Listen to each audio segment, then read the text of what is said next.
Спеша домой с высыпавшимися из сумки продуктами, Катя замерла от тревожного звука. Любопытство достигло пика. Она подошла ближе и увидела хрупкую фигурку, которая пыталась отдышаться под роем мух.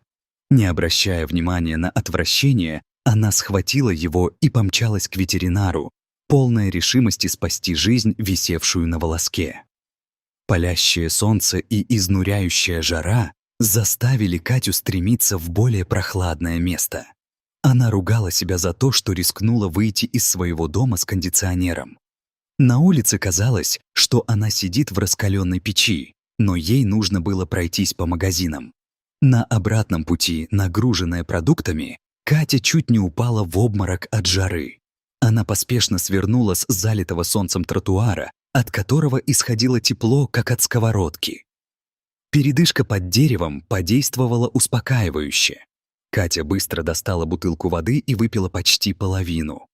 Подул легкий ветерок, принеся ей некоторое облегчение. Во дворе было тихо, если не считать непрекращающегося жужжания мух где-то поблизости. Катя инстинктивно скривила лицо. Она терпеть не могла насекомых. Она огляделась по сторонам, чтобы определить их источник, надеясь, что случайно не положила свои свертки в их любимое место. Жужжание исходило от травы. Что-то заметное, но едва различимое маячило среди зеленых стеблей. Ее любопытство достигло пика, и Катя подошла на несколько шагов ближе, но тут же с отвращением отшатнулась.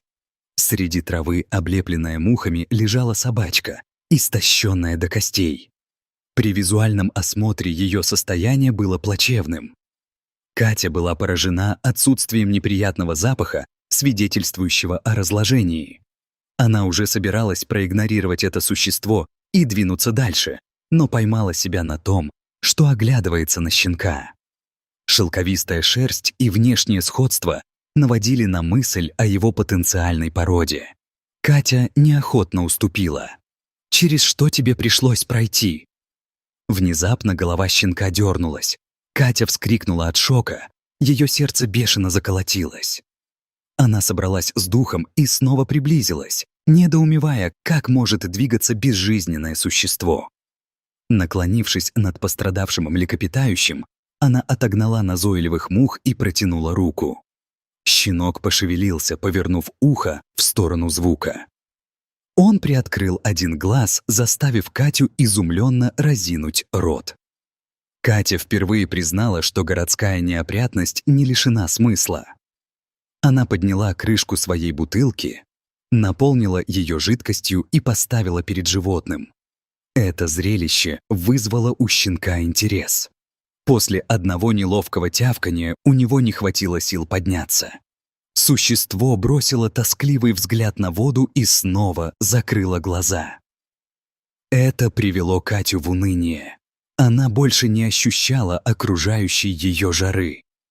Вместо этого молодая женщина снова направилась к мусорному ведру. Ей нужно было найти контейнер для крошечного существа. Каким-то чудом под скамейкой оказалась картонная коробка, в которой раньше лежало мороженое. Она была идеального размера для щенка. Почувствовав себя удовлетворенной, Катя осторожно придвинулась ближе, слегка съежившись. Держать это существо в руках было неприятно. Она вспомнила о своих покупках и высыпала яблоки в сумку, прикрыв руку теперь уже пустым пластиковым пакетом, готовая к борьбе с мухами. Однако отогнать этих насекомых было непросто. При каждом движении ее рук они взлетали в воздух только для того, чтобы приземлиться на другую часть тела щенка. Вскоре она поняла, что это безнадежное занятие. Дрожа от отвращения, Катя начала смахивать назойливых мух рукой. Пластиковый барьер не мешал ей ощущать шевелящиеся тельца насекомых под рукой. Только потому, что ее усилия приносили результаты, она продолжала упорствовать. Вскоре на щенке не осталось ни одной мухи. Некоторые из них жужжали вокруг Кати, другие ползали по траве. Молодая женщина быстро убрала животное в коробку и ушла, почувствовав облегчение. Несмотря на жару, Катю пробрал озноб. Она представила себе ужас, когда она будет лежать беспомощная и одинокая, чувствуя, как на ней пируют мухи. Очевидно, щенок провел там больше суток. Сотни людей прошли мимо, но никто не обратил на него внимания и не подумал о том, чтобы помочь этому существу. Охваченная меланхолией, Катя быстро преодолела расстояние до своего дома. Она занесла продукты и коробку в прохладную квартиру. После изнуряющей жары на улице она дышала легко, несмотря на отсутствие ощущения, что в легких горит огонь. Не теряя времени, Катя убрала продукты в холодильник. Когда она вернулась в коридор, ее встретил вопросительный взгляд. Перепады температур также положительно сказались на щенке. Молодая женщина еще раз предложила щенку воды. Несмотря на все его старания, он не мог поднять голову, чтобы дотянуться до миски. Катя вспомнила зоомагазин на первом этаже соседнего здания. Ей не хотелось выходить на улицу в такую жару, но маленький беспризорник остро нуждался в пище. «Оставайся на месте», — убеждала Катя, выбегая из дома. Этот момент пролетел так быстро, что она не обратила внимания на пронизывающий ветер, ожидавший ее на улице. В магазине товаров для животных она обнаружила жидкий корм, который можно было вводить с помощью пипетки. Узнав о ситуации с Катей, продавщица настоятельно порекомендовала обратиться за квалифицированной консультацией к ветеринару. «Я полагала, что смогу справиться с этим», призналась молодая женщина, по-видимому, застигнутая врасплох. «Возможно, вы сможете», — согласился сотрудник.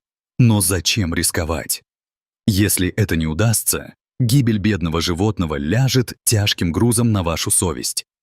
Особенно учитывая, что оно покрыто мухами и может быть заражено внутренними паразитами. Кроме того, возьмите несколько одноразовых перчаток и избегайте контакта с кожей». Несколько взволнованная Катя вернулась домой. Она приготовила корм для щенка, тщательно следуя инструкциям, и наполнила им пипетку. Она также наполнила еще одну пипетку водой. Девушка нерешительно взяла перчатки. Ее мысли перекликались с предостережениями продавца. Но Катя быстро поняла мудрость слов женщины. Чтобы лучше разглядеть щенка, Катя подвинула коробку к окну на кухне. Она нежно провела кончиками пальцев по голове и спине щенка. Он слегка приоткрыл глаза. Катя, теперь уже более уверенная в себе, снова погладила его и нахмурилась, почувствовав под рукой необычные частицы. При ближайшем рассмотрении она поняла, что среди его шерсти было много крошечных белых чешуек. Катя попыталась их выщипать, но они были упрямы и не желали сдвинуться с места. Реальность ситуации поразила ее. Шерсть щенка кишела яйцами и червеобразными созданиями тех же мух, которые облюбовали это место. Щенок охотно взял воду и жестом попросил еще. Молодая женщина напоила бездомного щенка, а затем положила в него полную порцию корма для щенка. Крошечное животное с удовольствием проглотило все до крошки. Это принесло Кате некоторое облегчение. Она верила, что если бедное создание начинает есть, это указывает на начало выздоровления. Теперь у нее не было другого выбора, кроме как поторопиться. С тяжелым сердцем она снова вышла на улицу. Она защитила коробку от резкого солнечного света, чтобы состояние и без того страдающего щенка не ухудшилось. Поездка на автобусе в ветеринарную клинику оказалась еще более изнурительной, чем жара на улице. В какой-то момент у Кати возникло неприятное ощущение, что щенок не выдержит из-за резкой температуры в его маленьком замкнутом пространстве. Она открыла коробку, заглянула внутрь и разочарованно вздохнула. Существо растеряло все, что съело ранее. Зверь тяжело дышал, что Катя восприняла как проблеск позитива. Самое главное, что он все еще дышал. Ветеринар удивленно присвистнул, осматривая его. «Так много всего сразу», — пробормотал он, скорее с благоговением, чем с шоком. Катя смущенно наблюдала за ним. «Вы обращались с ним без перчаток?» — спросила она. «Если вы это сделали, вам нужно простерилизовать руки и почистить все, к чему прикасалась личинка, просто на всякий случай». «Я никогда не видел столько личинок на одном животном», — сказал ветеринар, осматривая уши, рот и когти животного. Подняв хвост, животное инстинктивно отдернуло его. На обеспокоенный вопрос Кати он спокойно посоветовал не смотреть. Там тоже больше личинок, гораздо хуже, чем на поверхности. «Не переживайте, мы собираемся очистить его, а затем провести полное обследование». Ветеринар и помощник начали серьезную работу с щенком. Катя отодвинулась, чтобы дать им место, но все же заметила, как животное вздрогнуло от их прикосновения. Когда настала очередь хвоста, существо издало первый звук. Оно открыло глаза и тихо залаяло в ответ. Тем временем ветеринар ввел щенку восстановительные препараты и продолжил лечение от заражения. Пребывание щенка в клинике затянулось на неопределенный срок, и Катя каждый день заходила проведать его. Она купила консервы, как рекомендовал ветеринар, и вскоре кормушку заменили на обычную пищу. Вопреки своим надеждам, Катя не верила, что животное узнало ее. Но как только она переступала порог, щенок оживлялся. Он не любил, когда к нему прикасались посторонние. Однако он всегда тянулся к рукам Кати, требуя заботы. Поэтому Катя взяла за правило навещать его как можно чаще. Она отметила, что шерсть питомца была тщательно ухожена. Щенок теперь казался намного здоровее. Ветеринар определил, что это порода той-терьера. Катя не могла понять, как такое изысканное создание оказалось в таком плачевном состоянии. У питомца не было ошейника или микрочипа. Катя попыталась найти владельцев животного через публичное объявление, но это было бесполезно. Казалось, что щенок появился из воздуха. Аппетит животного улучшался с каждым днем. В тот день, когда щенок попытался встать, врач решил, что пришло время для операции. Катя очень хотела остаться, но ее вежливо попросили уйти. Щенок только что научился двигать лапами. Катя, затаив дыхание, ждала звонка ветеринара. Когда он подтвердил, что операция прошла успешно, у Кати словно гора свалилась с плеч. На следующее утро она зашла проведать щенка. К тому времени успокоительное перестало действовать, и животное снова могло узнавать окружающих. Щенок начал жалобно лаять, когда заметил Катю. «Он суетится», — засмеялся ветеринар. «Его лапы будут болеть еще несколько дней. Сейчас он находится под действием обезболивающих. Между прочим, он так реагирует только на тебя. Может, ты хочешь дать ему имя?» Катя задумалась. Имя не приходило на ум.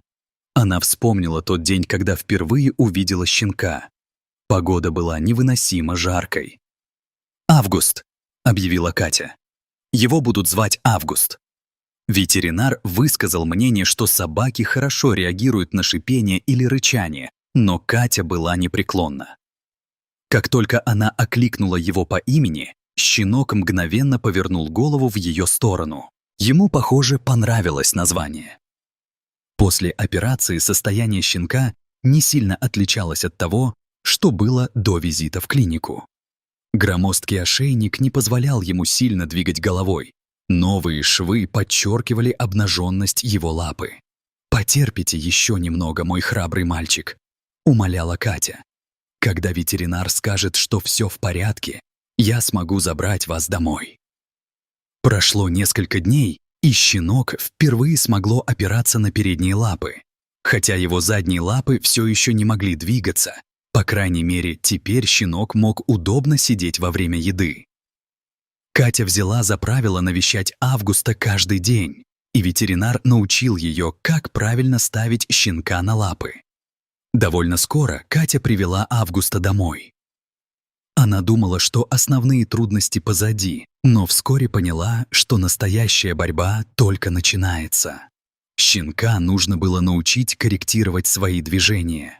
В течение нескольких часов Катя помогала Августу расставлять лапы, наблюдая, как с каждой попыткой он все лучше справляется с поддержанием веса своего тела.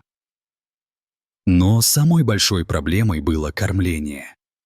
Катя открывала для Августа банки с кормом, и щенок их съедал.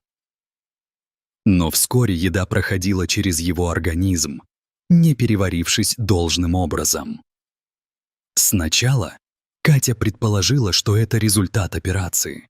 Затем она решила проверить срок годности на пустой банке. В третьем случае она была в отчаянии и бросилась к ветеринару. Было обнаружено, что личинки в пищеварительной системе щенка вызывают серьезные проблемы с питанием.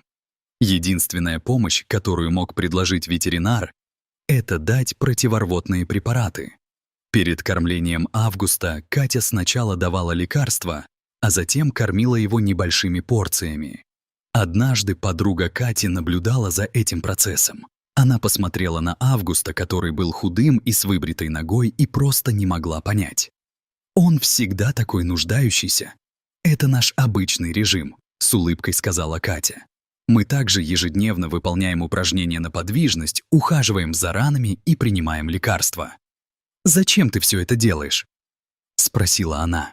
«Что ты имеешь в виду?» — ответила Катя, не совсем понимая, к чему клонит ее подруга. «Я бы никогда не стала заострять внимание на таких вещах», — отмахнулась ее подруга. «Ты тратишь так много времени, но из-за какого-то щенка, который, возможно, не справится, тебе следовало просто продолжать. Ты бы не тратила свои ресурсы впустую». Это замечание прервало их разговор. Вскоре после этого подруга ушла, оставив Катю размышлять о том, что у нее не было сомнений в том, что она сделала правильный выбор. Она задавалась вопросом, почему она подружилась с таким равнодушным человеком? Катю все еще передергивало при воспоминании о полчищах насекомых, пожиравших Августа. Если бы она оставила его страдать в одиночестве под солнцем, она бы всю жизнь испытывала чувство вины. Конечно, лечение стоило дорого, но Катя твердо верила, что жизнь живого существа стоит дороже любой валюты. Она была уверена в этом. Щенок пристально посмотрел на Катю, словно читая ее мысли. «Будь уверена, я тебя не брошу», — пообещала девушка, нежно поглаживая щенка по голове. Август тут же закрыл глаза и громко залаял от удовольствия, подставляя голову для ласки. Но как она могла его бросить? Через 6 месяцев его проблемы с питанием были полностью решены. На протяжении всего этого времени Катя обеспечивала своего щенячьего компаньона различными средствами для восстановления его пищеварительной системы. В какой-то момент даже ветеринар потерял надежду на какой-либо прогресс. Но Катя не сдавалась. С конечностями было проще. Август начал стоять, перешел на медленную ходьбу и достиг стадии, когда он мог бегать. С самого начала они столкнулись с трудностями, связанными со швами. Однако высокий пластиковый ошейник и постоянное использование кремов решили проблему в корне. Всего через несколько месяцев Август начал прыгать по квартире, и на его конечностях начала прорастать шелковистая шерсть. В августе следующего года, в годовщину их первой встречи, Катя отвела его на осмотр к ветеринару. Ветеринар был рад видеть знакомого пациента. За год щенок полностью поправился и даже прибавил несколько килограммов. «Ну разве он не красавчик?» — воскликнул мужчина, который ждал. «Мог бы он попозировать перед камерой?» Катя недоверчиво посмотрела на незнакомца. Так получилось, что этот мужчина был режиссером рекламы корма для собак. Порода Августа на этикетке привлекла внимание режиссера. Катю и ее щенка пригласили на съемки. Катя опасалась, что Август будет чувствовать себя не в своей тарелке в новой обстановке. Однако щенок выпрыгнул из переноски, оглядел людей и грациозно устроился на атласной подушке, как было указано в сценарии. «Замечательно!» — радостно воскликнул директор. Август безупречно выполнил все поставленные перед ним задачи. Он подбежал к отмеченному месту, с удовольствием поел из миски и аккуратно привел себя в порядок после еды. Было видно, как режиссер кружит вокруг животного, раздавая комплименты и восхищаясь им.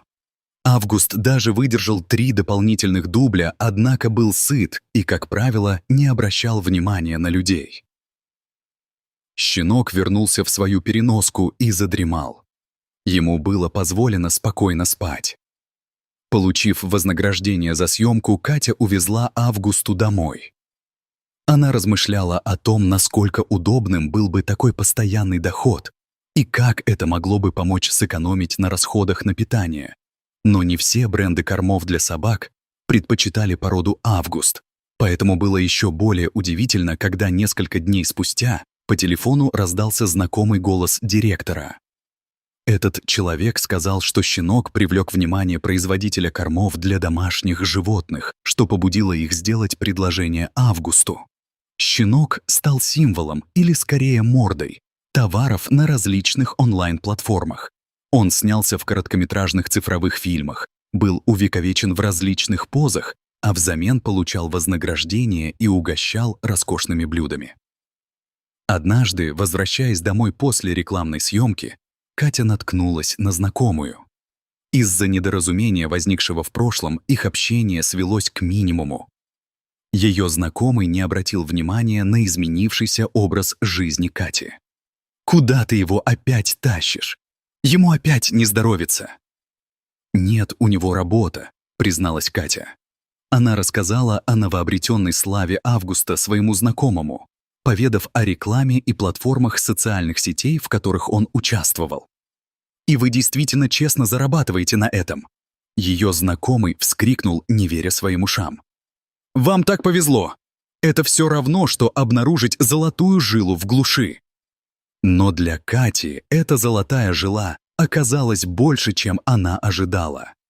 Август был на последнем издыхании.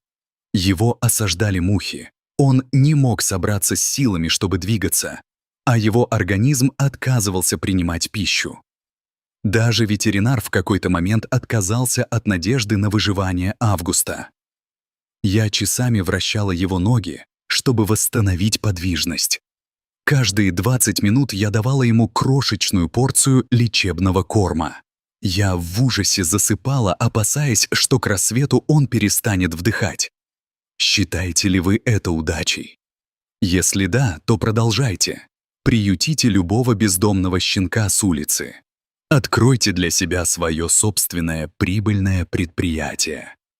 С этими словами Катя крепче прижала к себе чемодан, развернулась и направилась к своему дому. Стоявший позади нее знакомый застыл на месте, сбитый с толку, однако Катя оставалась невозмутимой. У нее был Август и предзнаменование того, что теперь ее жизнь изменится к лучшему.